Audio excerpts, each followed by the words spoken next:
We are live. Let's go. Welcome to Covers this Puck Prop presented by Sports Interaction. Carlo Colaiacovo live at the RBC Open, Hamilton, Ontario. What a day for golf. The Pro-Am's kicking off today. Is it Pro-Am today?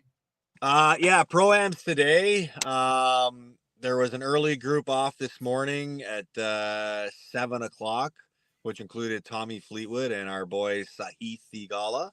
Yeah. So it was fun catching up with those guys. But this course got a lot of rain the last couple days, and today is absolutely immaculate. So hopefully the rain's gone, but it's really wet out there, man. Like really wet. Basically, you're like, it's Rory versus the field this week. Yeah. I believe he's what, like plus 2.25? Like Plus, he's like, well, it was plus 400 and it's come down now to like plus 350. yeah, so he'll be shooting it out. So that's a tough one to bet for sure. Yeah. But we got game 4. And I got to give credit to your boy, Marty Biron, coming on. I absolutely love Marty. He's one of my favorite voices in hockey. And obviously the French accent just gets me excited. But he always brings a great point, right? And he has one of the best goalie perspectives, but he also has one of the better perspectives, I think, from an analysis standpoint. Dallas, we saw the game. We saw game 3, 2-0, and finished 5-3, right? Dominating first period from Edmonton. And, I mean, Rupee Hintz comes back. That deep team is now deeper. And I forget, why am I so dumb? Who's the, was he on yesterday? It might have been the 3 o'clock. Why am I so dumb? Not Bucci, but the other guy that does with Biz. Who's on with Biz? Ryan Whitney? No, on TNT. Oh, Anson Carter? No, the host. Oh, Liam McHugh. Yeah, sorry. Yeah, he was talking. He's like, how good is Dallas? They're without their number one center and Rupee Hintz, and we're not even talking about it. Yeah. And now he's back, and you saw what it does for the offense, how it does that lines. And back to Marty Biron, he was talking about shift lengths. He was talking about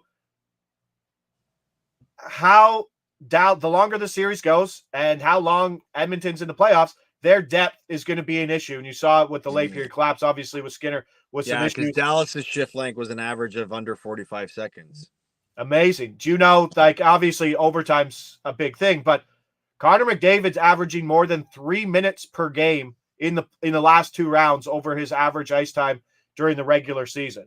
That is a big number. And I'm back on Dallas money line at plus 115. Really? I am. I don't trust Skinner. Yeah. Right? Like he's one back-breaking goal away from maybe not finishing a game, but That's fair. I mean, I don't know what goals I would blame him for last game. Obviously, the game-winning one by Robertson was that's kind of the one that he'd probably want back. And for Robertson, like it's almost like he ramped it off the side of the net when he shot it into his back. So, look, this is going to be a huge test for Skinner. Like I think anybody who's watched these 3 games can probably say that as much as it's a 2-1 series for Dallas, could be 3-0 Edmonton as well too. Right? Game 2, they were the way better team for almost 40 minutes of that game. And then, the game, the back-breaking goal in the third period by Marchman, which was a deflection in front.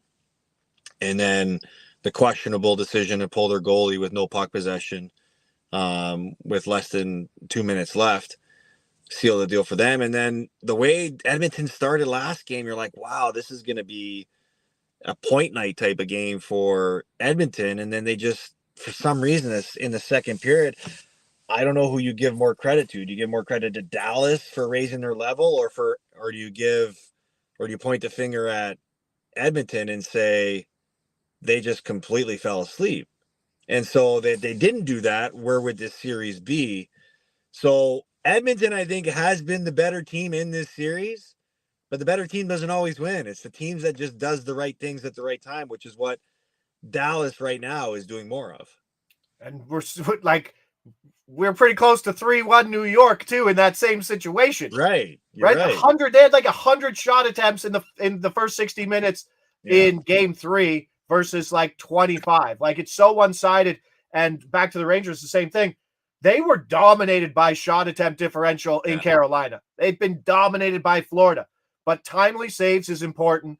And you have to give it back to Jake Ottinger. You have to give it back to, I mean, Shesterkin's been the reason why they're there. So I'm going Dallas money line plus 115, taking it there. But Adam in the chat, obviously pumping up Miro Heiskanen block shots plus 160. I do like the fact that Edmonton comes out kind of in the vein that Florida was yesterday. Miro Conn Smythe 10-1. I don't love it. I still think there's room for bigger guys in the Conn Smythe Trophy, but for this Dallas team, I don't think anyone's jumping away with it right now. But Ottinger on over 27.5 saves. We're going to see another Edmonton early first period come out. Did you see how this won in the last game? He had 30 shots. He made 28 I know you made saves. reference to it. I don't remember how though. He made 30. He saw 30 shots. He made 28 saves, but he let in 3 goals. Oh, because it was an own goal? They didn't count the own goal as a shot on goal. What? Yeah. Wow, I did not notice. I didn't know that was a thing. Sure, leave it to hockey to confuse everything, eh? Yeah, and let's change the entire structure. In game 98 or whatever it is. But it did come through. But I mean, if Dallas gets an early lead or if this game's close, I mean, we have overtime equity. Always good with overtime to get more shots. But like you said, same in the Florida series. Edmonton has won the shot attempt differential in every game so far in this series and down 2-1 in the series. I think we see more in it.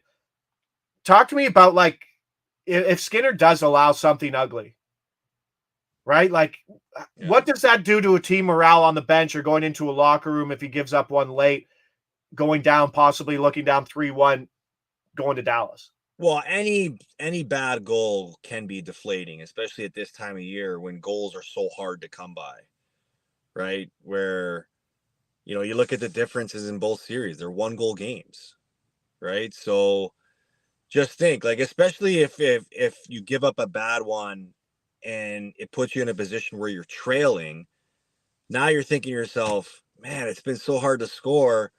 Now we got to get 2 to try to win. Where if you're leading and you let up a bad one, it's like, okay, we just got to go get the next one.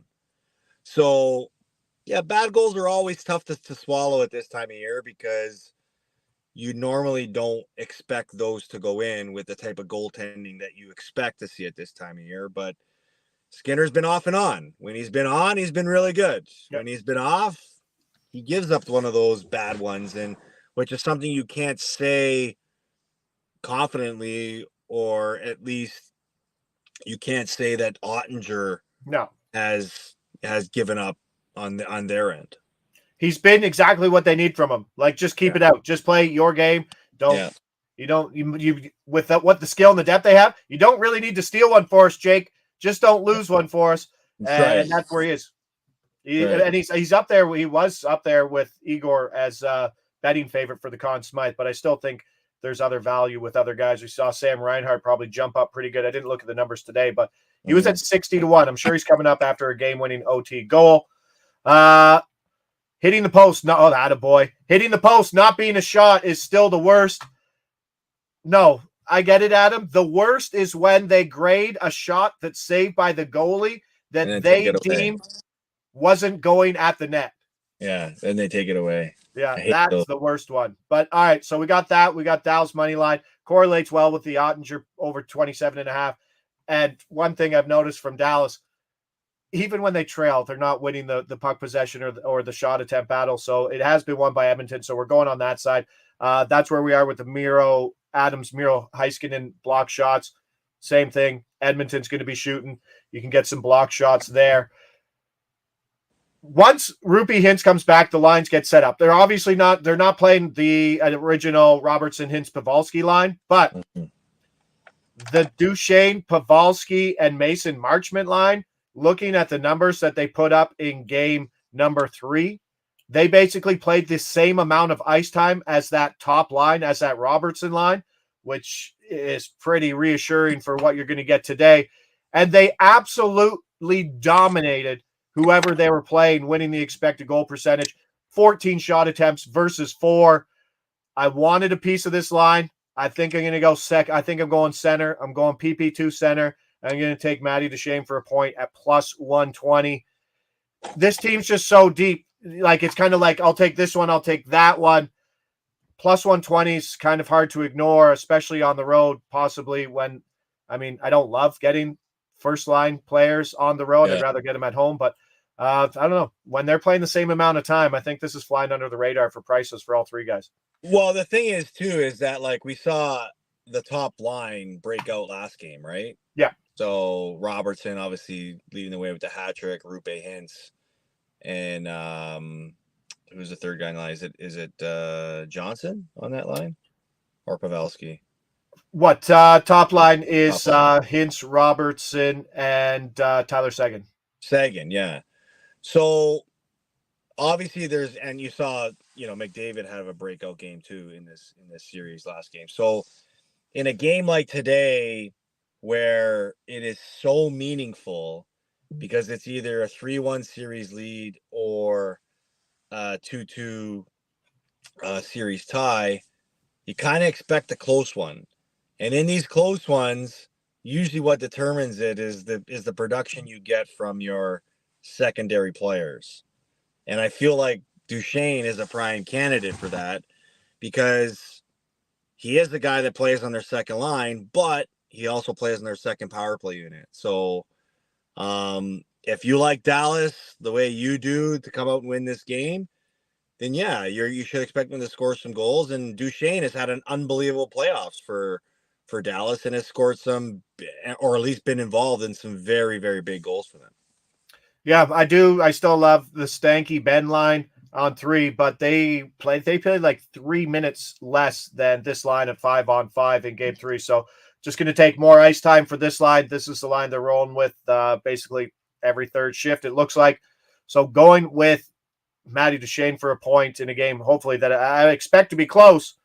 And I wouldn't be surprised if it's another 2-2 overtime game, but I'll go plus money for the points. Brewski says Hintz for a point at even money works well. You're getting top line guy, top PP. That's not easy to do. You've seen what he does. Jason Robertson is not a great skater. If you've watched Jason Robertson skate, he's not a great skater, but Hintz makes him an infinitely more better player. So it's going to be tough. It's tough sledding for Edmonton. So, game script wise, kind of all correlates. Dallas win with a Duchene point and Edmonton chasing a lead and piling on shots on Ottinger. Maybe this is the one where he allows one. Maybe this is his first shutout. So let's go there. And then we're going to be back tomorrow with the Florida game. Looking forward to that. Florida just absolutely killing the shots on goal. Remember when Carter Verhaeghe is just an absolute stud.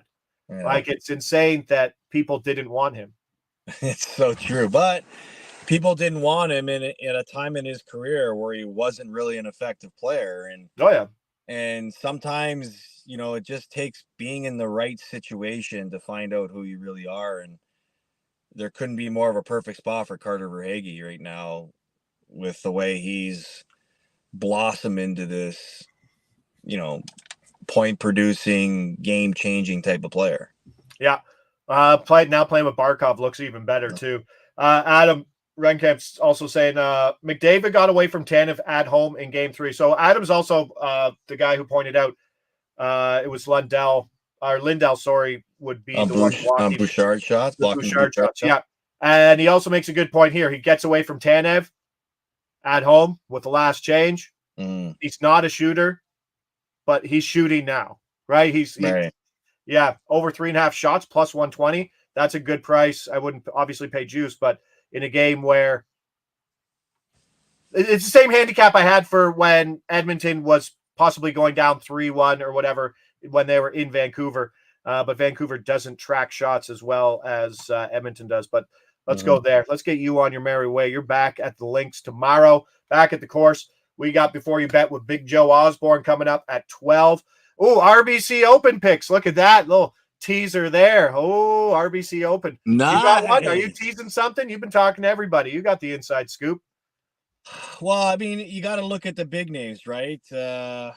Obviously, McElroy is a huge favorite here. Maybe one of the Canadians. If you're going to look at a Canadian, not many people are liking the way Nick Taylor's played coming in to this tournament, even though he's a defending champ. Taylor Pendrith is a guy that is catching a lot of people's eyes. Alex Noren has been really, really hot on tour as of late. He's here. The Swede? Sorry? The Swede? The Swede, yes. Yeah. Yes. Yeah. So it's really tough to say other than that. I mean, this course is in immaculate shape. It's really soft right now. So they're going to carve it up? Yeah, I think you're going to see like somewhere in the 20s as the winning score. So any guys that can, keep in the fairway and throw darts at the pin, you got to like their chances at this week's tournament. Awesome. Appreciate the extra grouping here. Again, all odds coming via Sports Interaction. Stay tuned for Joe Before You Bet at 12. That will do it for us here. A 3-pack for Game 4 in Edmonton today. Dallas Moneyline plus 115. Ottinger back on that train. Over 27.5 saves. Matty Duchesne for a point at plus 120. Liking that second line, I believe. If you put them all together, it might be about that plus 750 range for that whole line to get a point. Might be dabbling on the lines today in a game. I would love this game to get real loose, real nice. But why not? Let's leave it at that, pal. Wednesdays in the books. I'm Josh Ingles. He's Carlo Colaiacovo. This is NHL Puck Prop. Lead us out, Mr. Vest. And I'll be looking for a new outfit tomorrow too, by the way. I'll do my best. Yeah. All right. Enjoy. Good luck tonight. Ciao.